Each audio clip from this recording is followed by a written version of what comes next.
Assalamualaikum warahmatullahi wabarakatuh. Semangat pagi. Jadi kalau ditanya semangat pagi, jawabnya pagi luar biasa. Ya, saya ulangi, semangat pagi. Ya, terima kasih. Meskipun hari semakin panas, namun kita tetap menjaga kewarasan kita dengan menganggap bahwa hari yang semakin siang tetap pagi hari dengan semangat baru. Ya, jadi pertemuan kali ini merupakan pertemuan kedua saya berbagi praktik baik terhadap 7 jurus BK. Jadi yang pertama, jurus pertama dalam BK itu ada kenali potensi, yang kedua kelola emosi, yang ketiga tumbuhkan resiliensi, dan yang keempat jaga konsistensi, kelima jalin koneksi, dan yang keenam bangun kolaborasi, dan yang terakhir menata suasana. Ya, untuk di SMA Negeri 1 Bangpuru, pengimbasan kepada siswa itu sudah 2 jurus, yaitu jurus pertama tentang kenali potensi dan jurus ketiga tentang tumbuhkan resiliensi. Untuk pengimbasan kepada guru, pertemuan pertama kita sudah membahas tentang membangun kolaborasi, dan yang kedua saya akan membawa materi dengan jurus 4, yaitu jaga konsistensi. Mungkin ada yang bertanya-tanya, kenapa harus konsistensi yang dibahas? Kenapa tidak menata suasana? Di sini ada beberapa hal yang menjadi pertimbangan saya, seperti halnya pada bangun kolaborasi kemarin dianggap penting dan hal yang sangat urgent.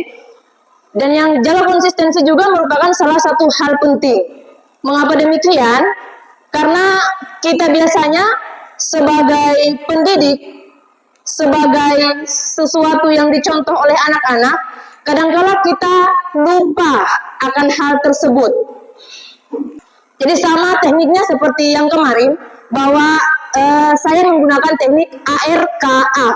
Jadi di awal sebelum konseptual, kita ada aktivitas, kemudian refleksi, konseptual, dan aplikasi.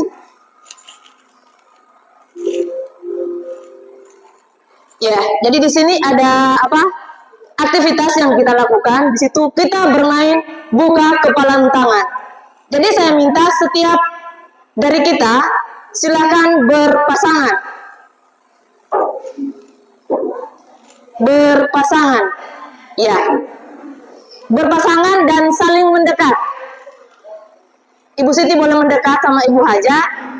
Jadi Bapak Kepala Sekolah bisa menjadi pengamat. Jadi Ibu Sadia dengan Ibu Jurni, Ibu Ambar dengan Pak Wadi, boleh? Tidak apa-apa. Ya, karena kita main kepalan tangan. Jadi 1, 2, 3, 4, 5, 6, ada 7 pasang. Jadi silakan duduk saling berhadapan.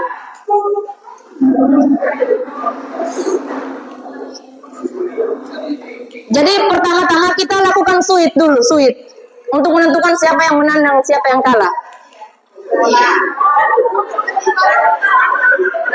Suit dulu. Jadi Bapak Kepala Sekolah jadi pengamat ya Pak. Ya, suit. Ya, batu gunting kertas ya. Suit 1, 2, 3, suit. Oh, sudah. Angkat tangan yang menang. Ya, untuk yang menang anggaplah dia adalah kelompok A, dan yang kalah dia ada kelompok B. Jadi cara bermainnya gampang. Untuk yang kelompok A, dia bertugas untuk mengepalkan tangan sekuat-kuatnya. Dan yang kelompok B, dia bertugas untuk membuka kepalan tangan teman yang ada di depannya. Jadi saya ulangi kembali.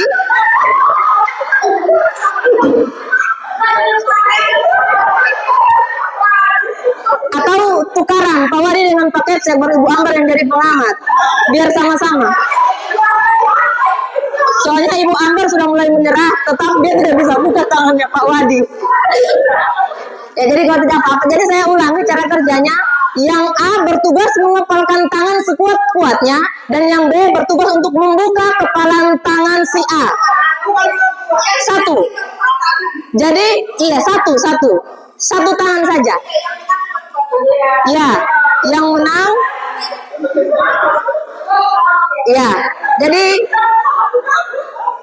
dibuka kepalan tangan dengan cara apa saja.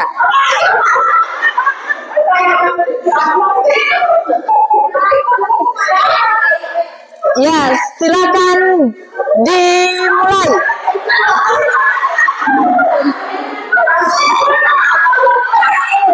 Ya, dikepalkan sekuat-kuatnya. Satu.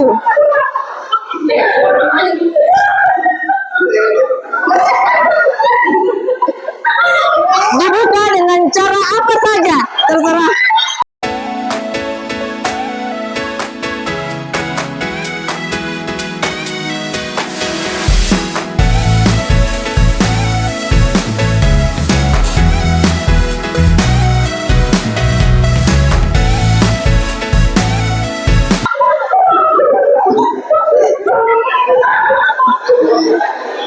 Ya, oke, selesai. Ya, selesai. Sudah. Kemudian yang selanjutnya, saling bertukar peran. Dengarkan, instruksinya agak sedikit berbeda. Jadi saling bertukar peran. Yang B mengepalkan tangan sekuat-kuatnya. Kemudian yang A bertugas membuka kepalan tangan B tanpa menyentuhnya.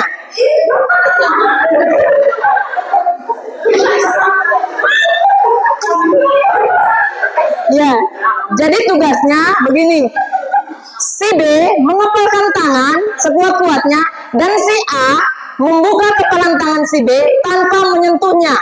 Jadi terserah apakah dengan cara merayu atau menggunakan teknik khusus. Boleh dipahami, boleh. Ya, sudah. Jadi kalau sudah dipaham, silakan dimulai. Ya. Si B kepalkan tangan dan si A membuka kepalan tangan tanpa menyentuhnya. Apakah Anda merayu atau menggunakan teknik khusus? Silahkan cari caranya. Ya.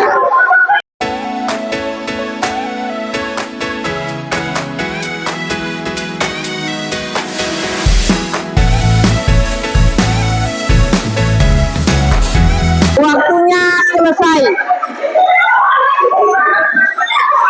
Jadi waktunya selesai. Jadi Bapak Ibu semua, jadi tadi kita sudah melakukan aktivitas yang berkaitan dengan konsistensi. Kita sudah melihat tadi ada yang dibuka tangannya dengan cara paksa, ada yang bisa terbuka, ada juga yang tidak. Kemudian ada yang dirayu-rayu, tadi ada yang berhasil terbuka tangannya, tidak ada. Tidak mampan rayuannya. Ya, jadi Bapak Ibu, mari kita diskusi dan gali makna aktivitas tadi. Untuk yang B, pada aktivitas awal, apakah mudah membuka telapak tangan si A? Siapa kira-kira yang mau memberikan saya tanggapan? Untuk yang si B, apakah mudah untuk membuka tangan si A? Tidak. Coba. Tadi. Ibu tadi apa? Ibu mau dibuka. Oh, ibu yang dibuka paksa? Ya, berarti ibu yang jawab. Saya tanya sama ibu, apakah tadi mudah untuk membuka tangan Ibu Fatmawati? Tidak. Susah dibuka. Dipaksa susah, tidak bisa. Apa upaya ibu untuk membuka tangannya tadi? Tadi upaya saya pertama, saya buka jari tengahnya, tapi susah. Setelah itu saya gila-gila. Nah, itu saya membuka tidak bisa. Iya. Kemudian yang selanjutnya, untuk ronde kedua, untuk si A, apa yang sudah Anda lakukan untuk membuka tangan si B? Yang saya lakukan tadi, yang pertama itu rayu ya. Iya. Tapi Terus saya bilang ada saya semacam yang pertama tadi mengira itu tapi kayak membujuk. membujuk seperti itu ya, membujuk ingin beramal tulis tangan ya, Tapi tidak berhasil. berhasil. Terus yang kedua itu pada akhirnya saya meminta untuk bentuk tangan dan itu hampir terjadi. Hampir saja. Iya. Tadi saya lihat untuk Ibu Susi Santri dengan Ibu Salma di awal tadi tak buka dari tangan. Iya. Siapa tadi yang buka? Salma. Ya. Apa yang Ibu lakukan tadi? Yang tadi pertama saya membuka telapak di tengahnya, kemudian karena dia kan tidak fokus memperhatikan di sebelah, terus saya tertawa jadi kepala tangannya itu tidak kuat, jadi cepat saya buka. Hanya dengan gerakan cepat. Iya. Ya, jadi tepuk tangan untuk kita semua. Jadi untuk cara yang pertama tadi itu merupakan cara paksaan. Dan cara yang kedua merupakan cara yang di luar paksaan. Atau biasanya ada macam tadi, Ibu Ambar bilang hampir saya terbuka ya. Pak Wadi, mari orang tepuk tangan. Tadi kalau dia spontan pasti dia tepuk tangan. Jadi dia melakukan sesuatu melakukannya dengan sesuatu yang menyenangkan. Dalam kehidupan sehari-hari atau dalam di lingkungan sekolah kita sebagai pengajar, cara manakah kira-kira yang sering kita lakukan kepada anak-anak kita? Apakah cara pertama atau cara kedua? Cara pertama. Ya, melalui pertemuan kali ini itulah yang akan kita bahas. Jadi biasanya kita sebagai guru sering melakukan hal yang pertama. Agar anak bisa menurut, kita melakukan suatu tindakan yang agak sedikit keras. Misalnya, kamu tidak mau sholat, ini sampai akan sasapuin ya. Pasti langsung lari. Hari ini ada Ibu Fatmawati yang duduk dengan sasapu. Besok kamu lihat, Ibu Fat ada pergi dulu. Santai berleha-leha. Meskipun azan sudah berkumandang. Bagaimana? Betul tidak?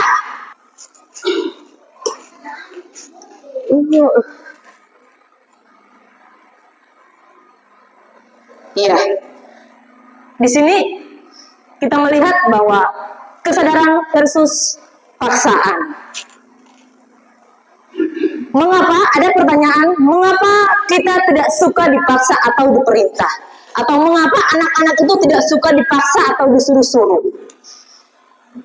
Jadi alasan dasarnya bahwa setiap anak atau setiap individu itu memiliki rasa ingin dihargai kemerdekaannya. Dalam hal ini, dia memiliki pendapatnya sendiri terhadap suatu hal. Sehingga kenapa? Jika kemerdekaannya itu diusik, atau kebebasannya diusik, maka yang tumbuh apa? Yang tumbuh pertentangan, penolakan. Jangan dulu kita lebih luas kepada anak-anak didik kita, tetapi kita melihat di dalam rumah sendiri. Atau misalnya yang sudah berumah tangga, punya anak, pasti bisa membedakan.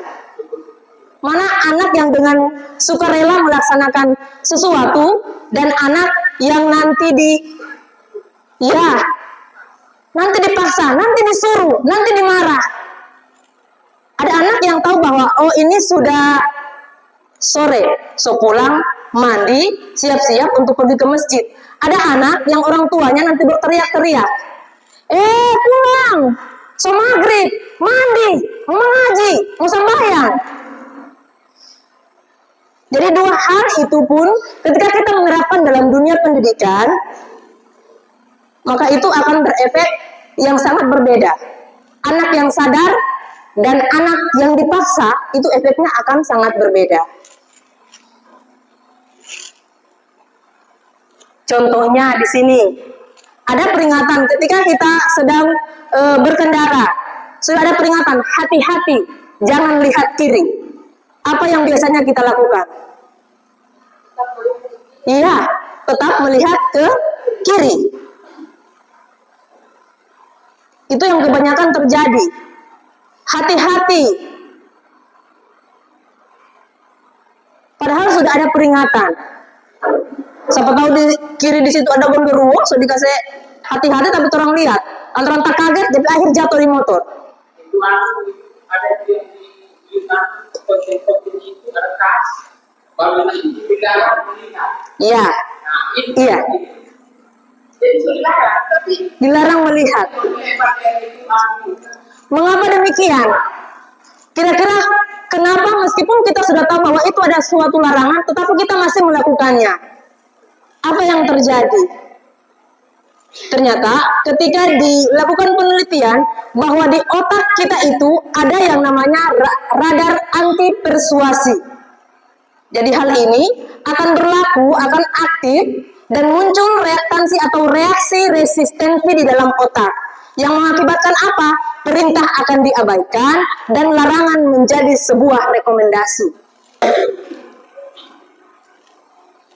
Dalam hal ini kita menerapkan kebiasaan dengan paksaan seringkali menghasilkan kepatuhan eksternal jangka pendek. Murid mungkin melakukan tindakan yang diinginkan karena takut, namun efektivitas cara ini cenderung rapuh dan tidak berkelanjutan.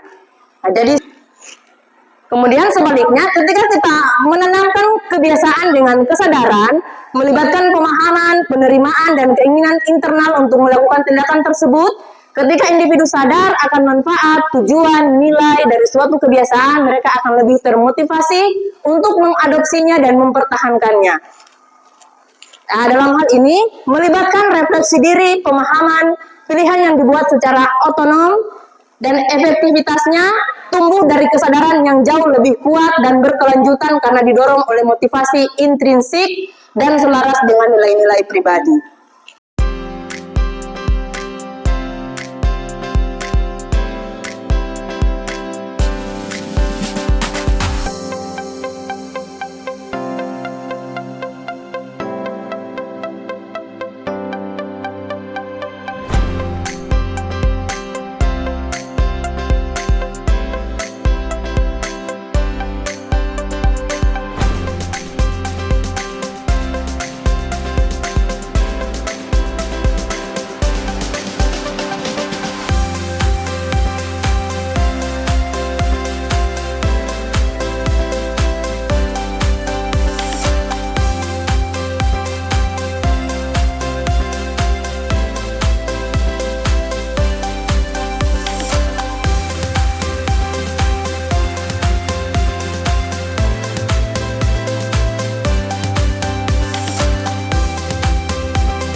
Ya, kita lanjut pada aplikasi sebelum kita melakukan sesi penutup. Jadi sini ada kertas seperti biasa ya. Jadi minta tolong kasih sambung-sambung ke sana.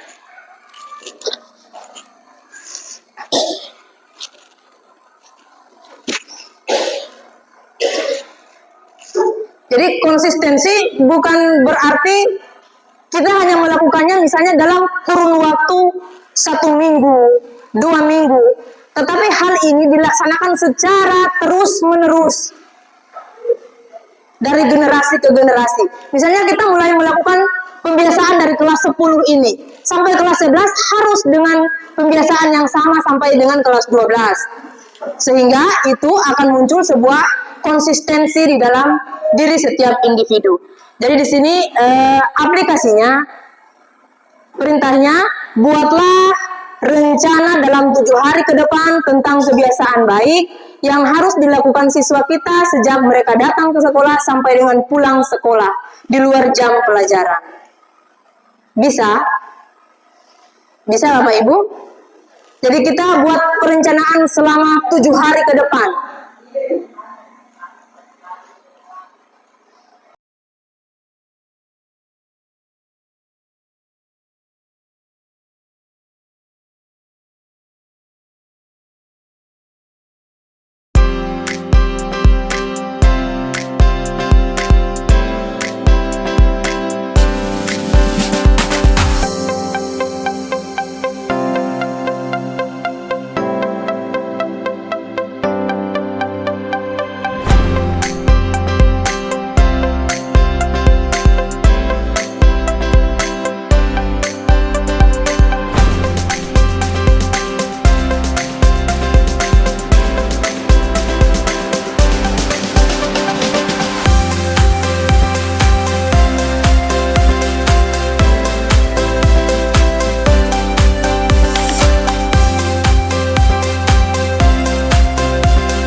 Gambar duluan ya.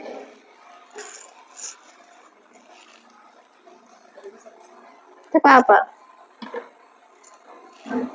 Ya, jadi kita dengarkan perencanaannya Ibu Ambarwati.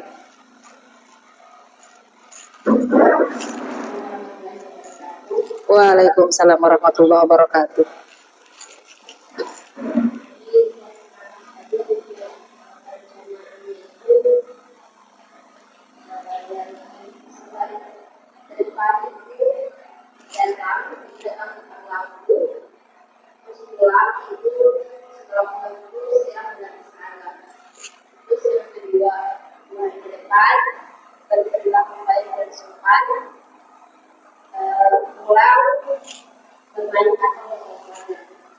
Iya. Ketiga, di hari ke depan menjaga kebersihan, pulang mencuci tangan dan kaki. 4 hari ke depan memulai fase dekat. ulang habiskan barang bawahan generasi depan dan itu menjaga generasi terus ulang menang generasi depan dan rapi ulang dengan baik. Jadi ini mungkin sedikit dari saya perencanaan Ya, kira-kira menurut Ibu, apa manfaat kebiasaan tersebut dan apa yang harus dilakukan agar kebiasaan itu dilakukan secara konsisten? kalau manfaat kebiasaan tersebut itu untuk melatih siswa agar bisa menjadi atau berperilaku yang baik, tanggung jawab dan bisa konsisten. Terus apa yang harus dilakukan agar kebiasaan tersebut dilakukan secara konsisten? Yang pertama, kebiasaan itu harus dilakukan setiap hari. Ya, setiap hari. Terus dengan menjaga kebiasaan tersebut agar bisa terus berjalan. Oke, terima kasih. Yang lain ada?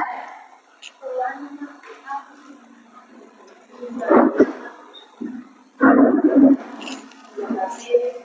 Jadi kalau dari saya, dari pengalaman saya sebagai wakil bagian siswa di OSIS, jadi saya itu sudah menanamkan kepada anak-anak setiap kali ada sampai ada teman yang atau ada guru atau teman mereka yang dititipkan juga, mereka itu wajib mengumpulkan sumbang destinasi. Jadi setelah saya perhatikan dari mulai hari pertama atau kedua, ternyata alhamdulillah kegiatan ini sudah mereka lakukan di tempat tanpa saya harus memberitahu rencana ada yang ada. Dan itu maka saya bersyukur alhamdulillah mereka sudah melakukan yang terpaksa di betul sudah lakukan sendiri.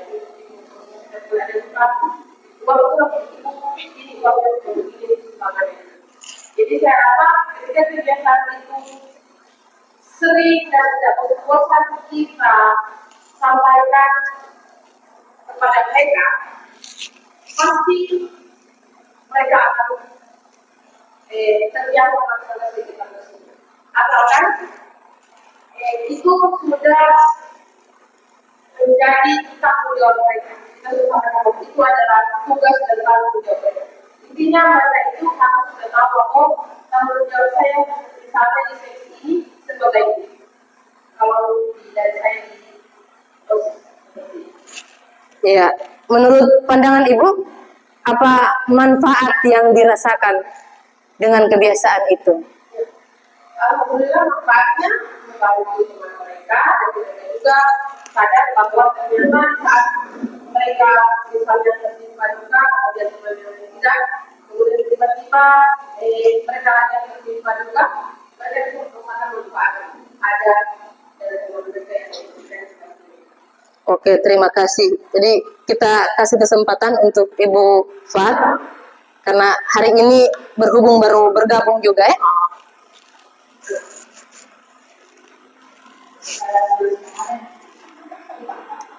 Ini perencanaannya diuraikan saja satu persatu. Kalau saya konsisten, hari pertama juga dan sekolah bulan 1 setiap hari berdua.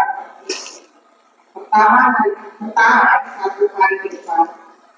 Kalau datang biasanya mengadakan pada siswa menyapa teman.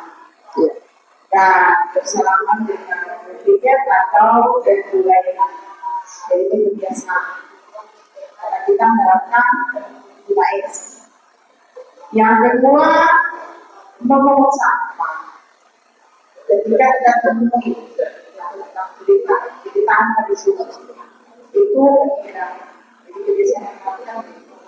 Kalau pula siswa yang bertugas atau berpikir mengerjakan dirinya dalam hal mengaruhi bersama di situ.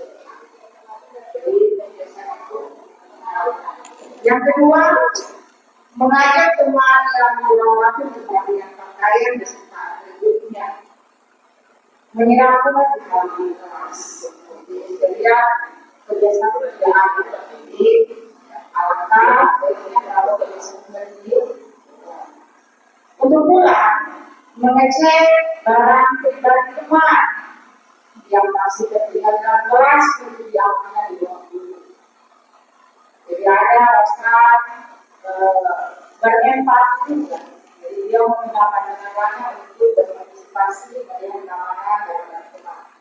Yang ketiga, ada siswa yang baik untuk mendorong tentang masa depan. Jadi diskusi dididik, diangkat, didorong, atau tentang masa depannya setelah masuk pendidikan. Yang kedua, banyak teman di dalam berjamaah. Kalau pulang, mengenai teman belajar kelompok. Hari keempat, berkonsultasi dengan guru ketika menemui permasalahan dan proses pembelajaran. Membantu teman ketika mendapatkan pekerjaan teman yang belum selesai, contohnya misalnya atau yang pulangnya mengajak teman untuk menghafal surat atau ayat saya. Yang kelima, mengajak siswa yang terlambat untuk masuk dalam kelas dengan 4 kata ajaran. Jadi, itu mengajarkan kata ajaran. Karena kita lupa baru mengajak teman yang tidak belajar untuk masuk di perpustakaan dan literasi. Pulang berdiskusi dengan teman tentang praktek apa yang harus kita lakukan ke depan. Hari ke-6, mengajak teman mengecek tugas-tugas yang diberikan oleh guru untuk diselesaikan. Jadi orang ada kesadaran juga supaya teman yang kurang menyelesaikan tugas kita bisa selesaikan. Yang kedua, berdiskusi kepada teman kegiatan bansos. Untuk pulangnya menyampaikan kepada teman praktik untuk mempraktikkan dengan bahasa Melayu dan bahasa Melayu. Itu saja. Jadi, menurut Ibu, kebiasaan yang sudah Ibu rencanakan akan diterapkan sama siswa, apa manfaatnya? Dan bagaimana caranya agar hal tersebut bisa dilakukan oleh siswa secara konsisten? Trik-triknya. Dampaknya, Iya. dampaknya kalau bicara dampak, perencanaan itu pasti ada positif dan negatif. Kita selalu bersifat positif terus. Ada kata penolakan. Tapi yang penolakan dampaknya positif. Supaya anak-anak tahu orang bilang dia bisa karena terbiasa. Jadi dia bisa mampu berubah karena kebiasaannya. Jadi kalau sudah anak-anak tadi dia sadarnya ada dua faktor tadi ibu yang tadi yang dijelaskan ada kesadaran dari eksternal, kebanyakan dari eksternal yang kita harapkan dari kebiasaan perencanaan tadi adalah kebiasaan internal. Nah, yang kedua trik-triknya yang kita inginkan berarti mulai dari guru dia adalah sebagai struktural. Jadi biasanya anak bersikap berperilaku karena melihat berintas dengan apa yang dia lihat. Berintas dunia. Jadi ketika ada yang dia lihat, dia akan baik dan melaksanakan.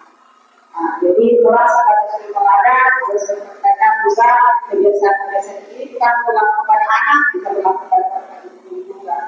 Yang kedua, triknya ada namanya filko, ada teman sebaya.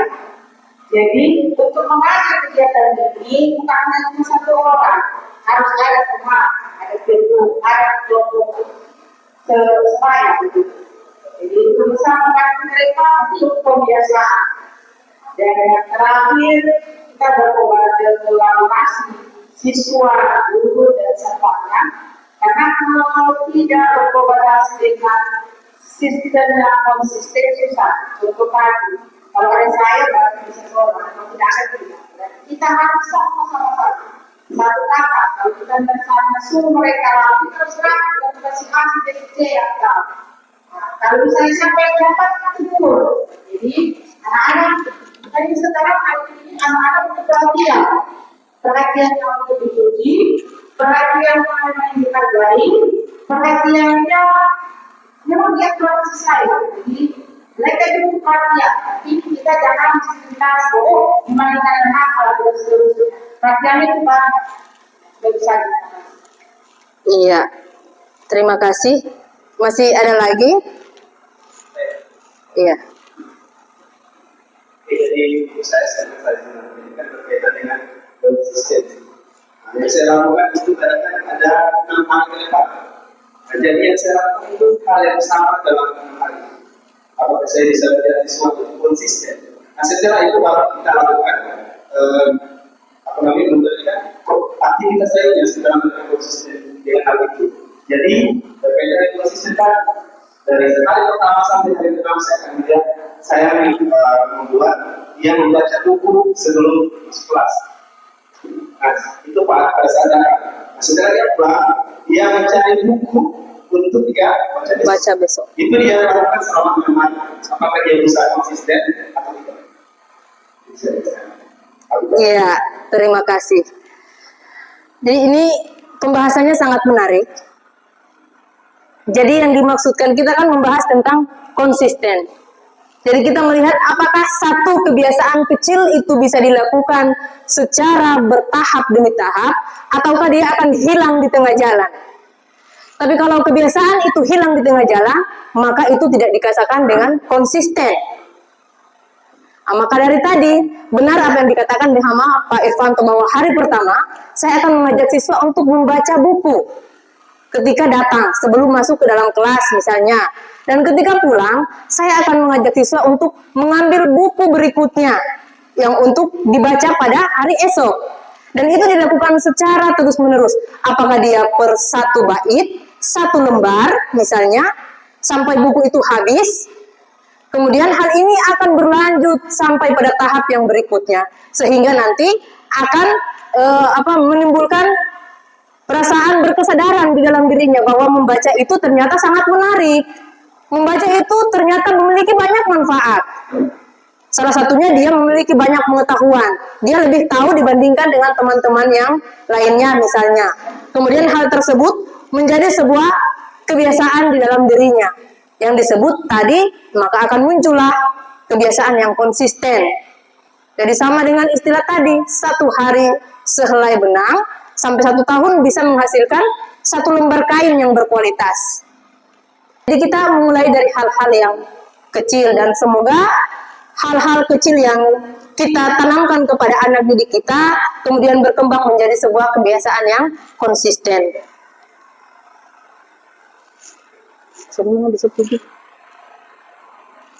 Sekian dari saya. Kalau untuk pertemuan kali ini saya ucapkan terima kasih banyak kepada teman-teman sekalian. Saya ucapkan terima kasih atas antusiasnya, atas kehadiran dan waktunya. Semoga kita bertemu di lain kesempatan dengan hal yang lebih menarik lagi. Dari saya akhiri. Wassalamualaikum warahmatullahi wabarakatuh.